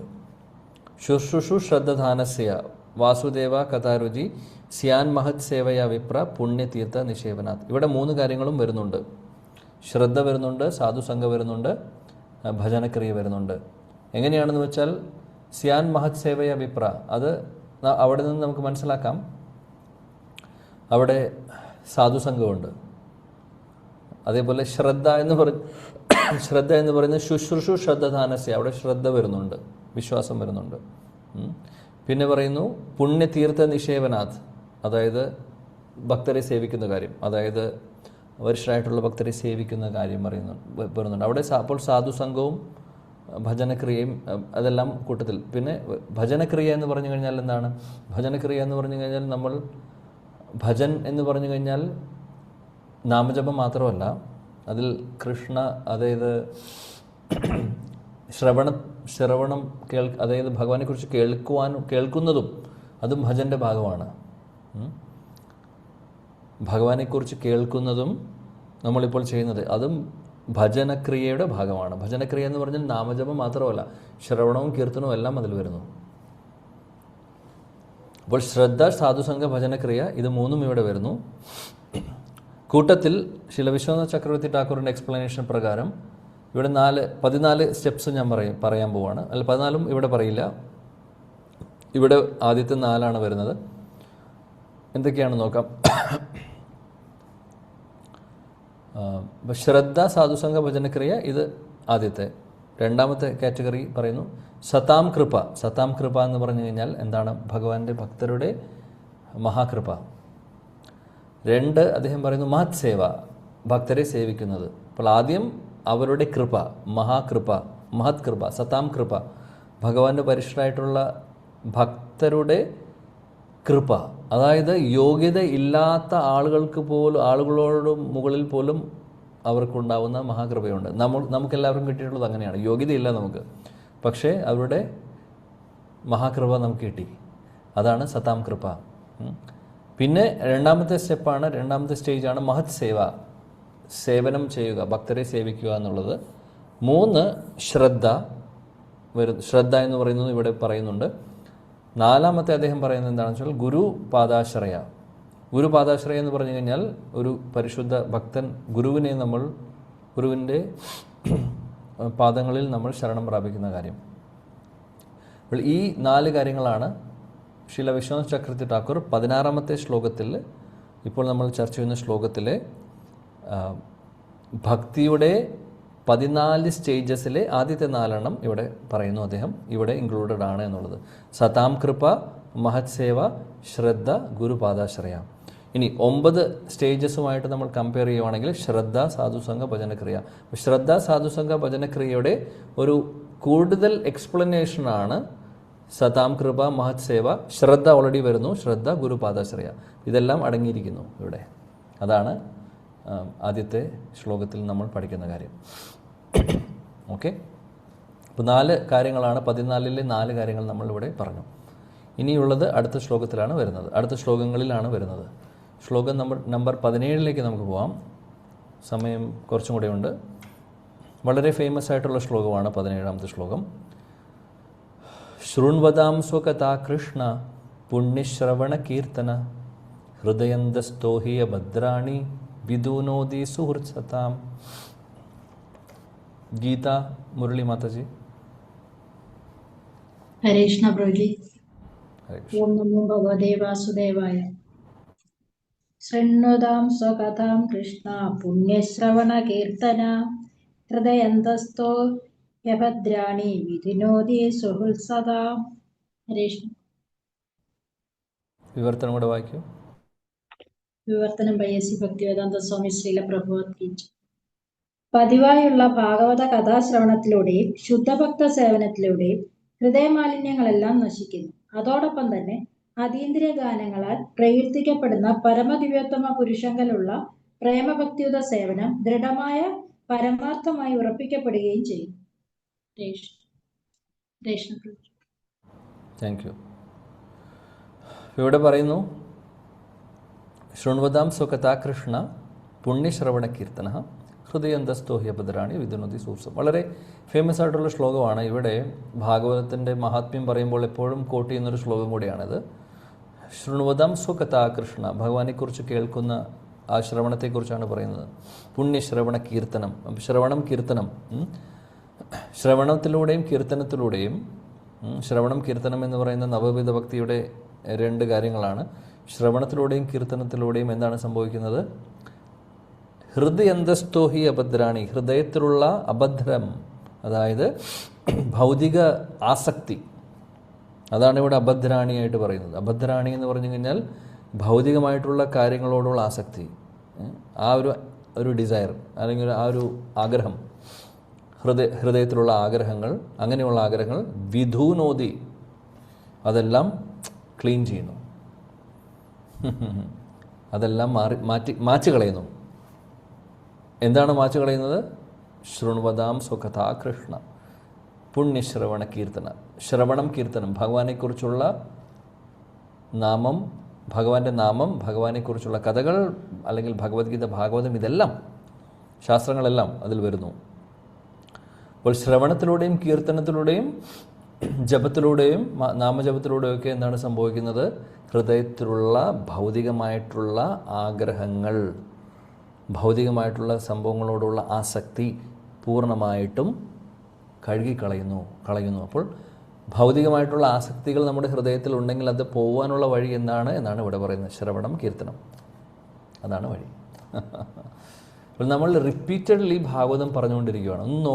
ഒന്ന് ഓർക്കണം, ഭാഗവതം തുടങ്ങിയിട്ടേ ഉള്ളൂ. തുടങ്ങുമ്പോൾ തന്നെ നമ്മുടെ ഉള്ളിലേക്ക് ഈ തത്വങ്ങൾ പറഞ്ഞു തരുവാണ്. ഭാഗവതം കേൾക്കുന്നതിൻ്റെ പ്രാധാന്യത്തെക്കുറിച്ച് പറയുവാണ്. നാമം ജപിക്കുന്നതിൻ്റെ പ്രാധാന്യത്തെക്കുറിച്ച് പറയുവാണ്. അപ്പോൾ ഇത് ചെയ്യുമ്പോൾ എന്ത് സംഭവിക്കും എന്നുള്ളത് അൾട്ടിമേറ്റ്ലി നമുക്ക് കിട്ടാവുന്ന റിസൾട്ടുകളാണ് ഇതെല്ലാം. ഹൃദയത്തിലെ ആവശ്യമില്ലാത്ത എല്ലാ ഭൗതിക ആസക്തികളും പോകുന്നു. പരിശുദ്ധ ഭക്തി നമ്മുടെ ഹൃദയത്തിൽ വരുന്നു. അത് ഇനിയുള്ള ശ്ലോകങ്ങളിലും അതിനെക്കുറിച്ച് പറയുന്നുണ്ട്. ഈ ഒരു സീരീസ് ഓഫ് ശ്ലോകങ്ങളിൽ ആ ഒരു പ്രോസസ്സാണ് പറയുന്നത്. ഭക്തിയിലെ ആ ഒരു സ്റ്റേജസ് ആണ് പറയുന്നത്. അപ്പോൾ ആദ്യത്തെ ശ്ലോകത്തിൽ നമ്മൾ കേൾക്കുവാനുള്ള രുചിയെക്കുറിച്ച്, അല്ലേ, ഹരികഥ കേൾക്കുവാനുള്ള രുചി എങ്ങനെ കൂടുമെന്നുള്ളത് വൈഷ്ണവ സേവയിലൂടെയാണെന്നുള്ളത് പഠിച്ചു. ഈ ശ്ലോകത്തിൽ പറയുന്നു വീണ്ടും അതിനെക്കുറിച്ച്, ഭഗവാനെക്കുറിച്ച്, അതായത് ശ്രവണത്തിലൂടെയും കീർത്തനത്തിലൂടെയും ഹൃദയത്തിലുള്ള മാലിന്യങ്ങളെല്ലാം നശിക്കുന്നു എന്നാണ് പറയുന്നത്. ഇവിടെ നമ്മുടെ 9 സ്റ്റേജസിലെ ഭജനക്രിയയും അനർത്ഥ നിർവൃത്തിയും വരുന്നുണ്ട് ഈ ഒരു ശ്ലോകത്തിൽ. ആദ്യത്തെ ശ്ലോകത്തിൽ നമ്മൾ പറഞ്ഞു ശ്രദ്ധ, സാധുസംഘ, ഭജനക്രിയ. ശ്രദ്ധ, വിശ്വാസം, സാധുസംഘ എന്ന് പറഞ്ഞാൽ ഭക്തരുമായിട്ടുള്ള ആ ഒരു സംഘം. 3 ഭജനക്രിയ എന്ന് പറഞ്ഞാൽ ശ്രവണം, കീർത്തനം, ഇതെല്ലാം അതിൽ വരുന്നു. നാമജപം എല്ലാം അതിനകത്ത് വരുന്നു.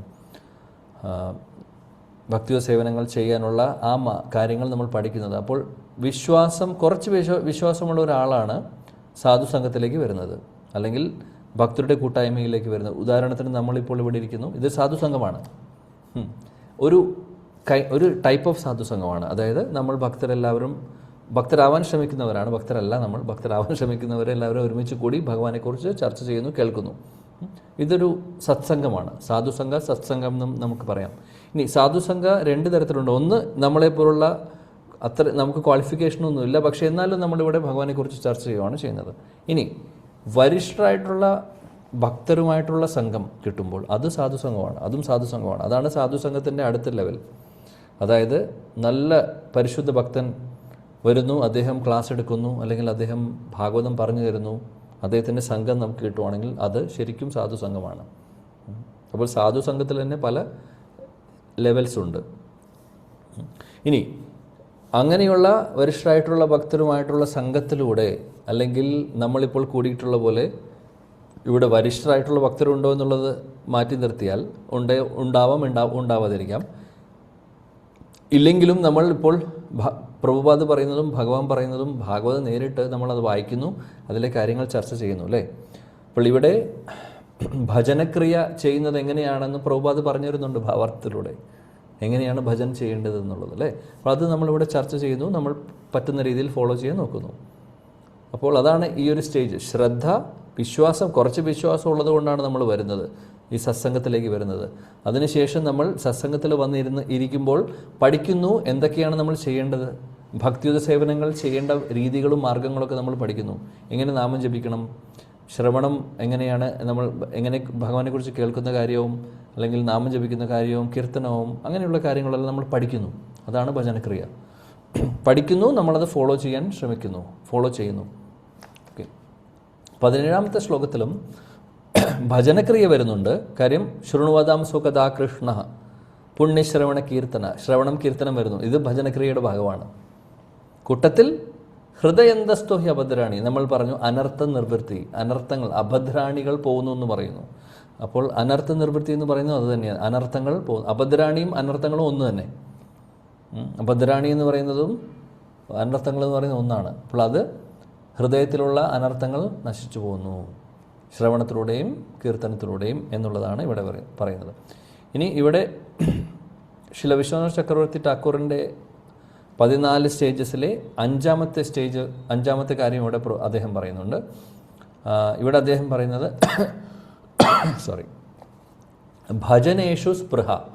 ഭജനേഷു സ്പൃഹ എന്ന് പറഞ്ഞു കഴിഞ്ഞാൽ എന്താണെന്ന് വെച്ചാൽ ഭഗവാനെ ആരാധിക്കുവാനുള്ള അല്ലെങ്കിൽ ഭജൻ ചെയ്യുവാൻ വേണ്ടി ഭക്തിയുത സേവനങ്ങൾ ചെയ്യുവാനുള്ള ആ ഒരു സ്പൃഹ അല്ലെങ്കിൽ ആ ഒരു ഈഗർനെസ്,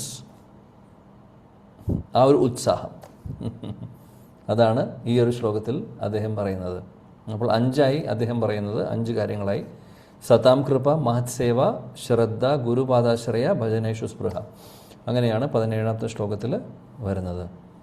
ഓക്കെ, ഇനി 18, 19, 20 ബാക്കിയുള്ള കാര്യങ്ങളും അതേപോലെ തന്നെ ഇതിൻ്റെ കണ്ടിന്യൂഷൻ ആണ്. അപ്പോൾ 18ാമത്തെ ശ്ലോകം ഞാൻ വെറുതെ ശ്ലോകം മാത്രം വായിക്കുന്നുള്ളൂ. നമ്മൾ കൂടുതൽ അതിലേക്ക് ചർച്ച ചെയ്യാൻ സമയമില്ല. നാളെ നമുക്ക് കണ്ടിന്യൂ ചെയ്യാം. ശ്ലോകം വായിക്കുന്നു. നഷ്ടപ്രായേഷു അഭദ്രേഷു നിത്യം ഭാഗവത സേവയ ഭഗവതി ഉത്തമ ശ്ലോകേ ഭക്തിർഭവതി നൈഷ്ഠികി. ഈ ശ്ലോകമാണ് നമ്മൾ നാളെ ചർച്ച ചെയ്യാൻ പോകുന്നത്. ഇവിടെ ഇതേപോലെ അനർത്ഥ നിർവൃത്തിയും നിഷ്ഠയും കൂടെ വരുന്നുണ്ട്. ഓക്കെ, അതിനെക്കുറിച്ച് നമ്മൾ കൂടുതൽ നാളെ നമുക്ക് ചർച്ച ചെയ്യാം. അപ്പോൾ ഇന്ന് ഒരുപാട് പ്രധാനപ്പെട്ട കാര്യങ്ങൾ നമ്മൾ പഠിച്ചു. ശ്രീല പ്രഭുപാദിൻ്റെ കൃപ കൊണ്ട് അദ്ദേഹം നമ്മളെ മനസ്സിലാക്കിപ്പിച്ചു തരുന്നു, ആചാര്യന്മാർ മനസ്സിലാക്കിപ്പിച്ചു തരുന്നു. ഒരുപാട് കാര്യങ്ങൾ നമ്മുടെ ജീവിതത്തിൽ കൊണ്ടുവരേണ്ട കാര്യങ്ങൾ പഠിച്ചു. അപ്പോൾ ഭഗവാനെക്കുറിച്ചുള്ള രുചി, ഭഗവാനെക്കുറിച്ച് കേൾക്കുവാനുള്ള രുചി, ഭക്തിയിലുള്ള നമ്മുടെ രുചി കൂടണമെങ്കിൽ വൈഷ്ണവ സേവകൾ ചെയ്യണം, ഭക്തരെ സേവിക്കണം എന്നുള്ളത് ഇവിടെ നമ്മൾ കഴിഞ്ഞ ശ്ലോകത്തിൽ കണ്ടു. ഇനി ഭഗവാനെക്കുറിച്ചുള്ള കേൾക്കുവാനുള്ള രുചി കൂടുക എന്ന് പറയുന്നത് ആധ്യാത്മിക ലോകത്തിലേക്ക് പ്രവേശിക്കുവാനുള്ള ആദ്യത്തെ യോഗ്യതയാണ് എന്നും നമ്മൾ കണ്ടു. പിന്നീട് നമ്മൾ കണ്ടു ഈ ശ്ലോകത്തിൽ 17ാമത്തെ ശ്ലോകത്തിൽ ശ്രവണത്തിലൂടെയും കീർത്തനത്തിലൂടെയും എന്താണ് സംഭവിക്കുന്നത്? എല്ലാ അഭദ്രാണികളും അല്ലെങ്കിൽ എല്ലാ അനർത്ഥങ്ങളും നമ്മുടെ ഹൃദയത്തിൽ നിന്ന് പോകുന്നു എന്നാണ് പറയുന്നത്. ഇനി ഭാവാർത്ഥത്തിൽ പ്രഭുപാദ് 1-2 കാര്യങ്ങൾ പറയുന്നുണ്ട്. അതും കൂടെ പറഞ്ഞ് നമുക്ക് ഇന്നത്തെ സത്സംഗം അവിടെ അവസാനിപ്പിക്കാം. അദ്ദേഹം പറയുന്നു, ശ്രവണത്തെയും കീർത്തനത്തെയും കുറിച്ച് പറയുന്നുണ്ട്. അതായത് അപരാധങ്ങൾ ചെയ്യാതെയായിരിക്കണം നമ്മൾ ഈ പറയുന്ന ശ്രവണവും കീർത്തനമൊക്കെ ചെയ്യുമ്പോൾ. ഇപ്പം നാമം ചൊല്ലുമ്പോൾ നാമത്തിന് അപരാധങ്ങളുണ്ട്, നാമാപരാധങ്ങളുണ്ട്. അതായത് നമ്മൾ അപരാധങ്ങൾ ചെയ്തുകൊണ്ട് നാമം ചൊല്ലുമ്പോൾ അത് വേണ്ട ഒരു എഫക്റ്റ് കിട്ടില്ല. അതുകൊണ്ട് 10 നാമാപരാധങ്ങൾ സാധാരണ ഇപ്പോൾ അമ്പലങ്ങളിലും സെൻറ്ററുകളിലൊക്കെ നാമം ജപിക്കുന്ന സമയത്ത് ഒരുപക്ഷെ വായിക്കുന്നുണ്ടാവും. അമ്പലത്തിൽ തീർച്ചയായിട്ടും വായിക്കും 10 നാമാവതാരങ്ങൾ. അപ്പോൾ അപരാധങ്ങൾ എന്തൊക്കെയാണെന്ന് നമ്മൾ അറിഞ്ഞിരിക്കണം, അത് ചെയ്യാതിരിക്കുമ്പോഴാണ് നമുക്ക് നാമത്തിലുള്ള രുചി കൂടുന്നത്. ഇല്ലെങ്കിൽ അവിടെ രുചി വേണ്ട രീതിയിൽ കൂടില്ല. അപ്പോൾ പ്രഭുപാദി ഇവിടെ പറയുന്നു, നാമത്തെക്കുറിച്ച് പറയുന്നുണ്ട്. കാര്യം ശ്രവണം കീർത്തനമാണ് ശ്ലോകത്തിൽ പറയുന്നത്. ശ്രവണം കീർത്തനത്തിലൂടെയും ഹൃദയത്തിലുള്ള അപദ്രാണികളെല്ലാം പോകുമെന്ന് പറയുന്നു. ഇപ്പോൾ പ്രഭുപാദ് ഇവിടെ ജപത്തെക്കുറിച്ച്, നാമത്തെക്കുറിച്ച് അല്ലെങ്കിൽ കീർത്തനത്തെക്കുറിച്ചാണ് പറയുന്നത്. കീർത്തനം എന്ന് പറയുമ്പോൾ അതിൽ ജപം വരുന്നു, ഉറക്കെയുള്ള കീർത്തനം വരുന്നു, എല്ലാം വരുന്നു. ഭക്തരുമായിട്ട് ചേർന്നിട്ടുള്ള കീർത്തനവും തനിയെ ജപിക്കുന്നതും ഇതെല്ലാം കീർത്തനത്തിൻ്റെ ഭാഗമാണ്. പ്രഭുപാദ് ശിഷ്യാഷ്ടകത്തിലെ ശ്ലോകം ഇവിടെ അദ്ദേഹം പറയുന്നുണ്ട്. അതായത് 2ാമത്തെ ശ്ലോകത്തിൽ പറയുന്നത് പോലെ, അതായത് പ്രത്യേകിച്ച് നിയമങ്ങളൊന്നുമില്ല നാമം ചൊല്ലാൻ വേണ്ടി. നാമം നമുക്ക് എപ്പോൾ വേണമെങ്കിലും ചൊല്ലാം, എവിടെ വെച്ച് വേണമെങ്കിലും ചൊല്ലാം എന്നുള്ളത്. ഹരിനാമത്തിൻ്റെ പ്രത്യേകതയാണ് പറയുന്നത്. അപ്പോൾ അതാണ്, അത്രയും ശക്തിയുണ്ട് ഹരിനാമത്തിന്. അപ്പോൾ മാത്രമല്ല, ഈവൻ നമ്മൾ ഹരിനാമം ഇപ്പോൾ നാരായണ എന്ന് അജാമിളം വിളിച്ചു, മകനെയാണ് വിളിക്കുന്നത്. പക്ഷേ എന്നാലും വിഷ്ണുദൂതന്മാരവിടെ വന്നു. അപ്പോൾ അങ്ങനെ നാമം ചൊല്ലുന്ന ആളുകൾക്ക് പോലും അതിൻ്റെ ബെനിഫിറ്റ് കിട്ടുന്നുണ്ട്. അപ്പോൾ ശരിക്കും നമ്മൾ നല്ല രീതിയിൽ അല്ലെങ്കിൽ നല്ല ഭാവത്തോടു കൂടി ചൊല്ലുകയാണെങ്കിലോ എത്ര എഫക്റ്റ് ഉണ്ടാവും അതിന്. അതാണ് ഇവിടെ പ്രഭുപാദ് പറയുന്നത്. പ്രഭുപാദ് പിന്നെ വേറൊരു കാര്യം പറയുന്നത് എന്താണെന്ന് വെച്ചാൽ, നിർഭാഗ്യവശാൽ ഈ ലോകത്തുള്ള ആളുകൾക്ക് ഭഗവാനെക്കുറിച്ച് കേൾക്കുവാനും താല്പര്യമില്ല, അല്ലെങ്കിൽ നാമം ജപിക്കുവാനും ഇങ്ങനെയുള്ള കാര്യങ്ങൾക്ക് ഒരു ടേസ്റ്റും ഇല്ല അവർക്ക്. അങ്ങനെയുള്ള കാര്യങ്ങൾക്ക് അവർക്ക് താല്പര്യം കുറവാണ്. എന്നാൽ ഭഗവാന്റെ പരിശുദ്ധ ഭക്തരുടെ കൃപ കൊണ്ട് ഒരു സ്വാദില്ലാത്ത ആളുകൾക്ക് പോലും ഇതിൻ്റെ രുചി അവർ കൊടുക്കുന്നു. അങ്ങനെ എങ്ങനെയെങ്കിലും അങ്ങനെയുള്ള ആളുകൾ പോലും ഈ മാർഗത്തിലേക്ക് പതിയെ പതിയെ വരുന്നു. ഇപ്പം നമ്മൾ ഓരോരുത്തർക്കും സംഭവിച്ചത് അങ്ങനെയാണ് അല്ലേ? വേറെ ദിശയിലൂടെ സഞ്ചരിച്ചു കൊണ്ടിരിക്കുന്ന നമ്മളെ എല്ലാവരെയും ഇവിടെ വരെ എത്തിച്ചിട്ടുള്ളത് ഭഗവാന്റെ മഹാകൃപയും ഭഗവാന്റെ പരിശുദ്ധ ഭക്തരുടെ കൃപയുമാണ്. പ്രഭുപാദിനെ പോലുള്ള ആചാര്യന്മാരുടെ മഹാകൃപ കൊണ്ടാണ് നമുക്കിത് സാധിക്കുന്നത്. അപ്പോൾ ഇവിടെ പ്രഭുപാദ് അതിനെക്കുറിച്ചും പറയുന്നുണ്ട്.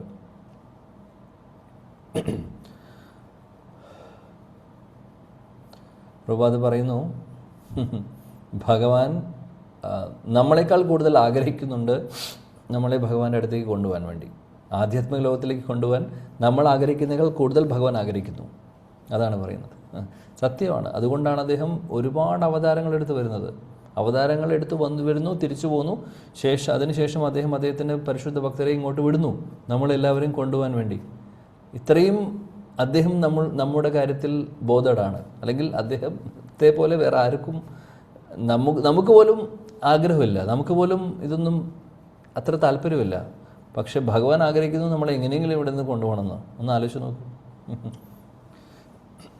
അതാണ് അദ്ദേഹത്തിൻ്റെ മഹാകൃപ. പ്രഭുപാദ് ഒരു കാര്യം കൂടെ പറയുന്നു, ഒരു കാര്യം കൂടെ ഓർമ്മിപ്പിക്കുന്നു. ആക്ച്വലി ഇവിടെ അദ്ദേഹം പറയുന്നു, നമ്മുടെ ഹൃദയത്തിലുള്ള മാലിന്യങ്ങൾ നഷ്ടപ്പെടാതെ അല്ലെങ്കിൽ പാപങ്ങൾ പോവാതെ ആധ്യാത്മിക ലോകത്തിലേക്ക് നമുക്കൊരിക്കലും പ്രവേശിക്കാൻ സാധിക്കില്ല. അതിൽ വെച്ച് ഏറ്റവും വലിയൊരു ബാധ നമ്മുടെ ജീവിതത്തിൽ സംഭവിക്കുന്ന ഒന്ന്, നമുക്ക് സ്ത്രീ പുരുഷന്മാർക്ക് അങ്ങോട്ടും ഇങ്ങോട്ടും തോന്നുന്ന ആ ഒരു ആകർഷണം. 2, ധനം.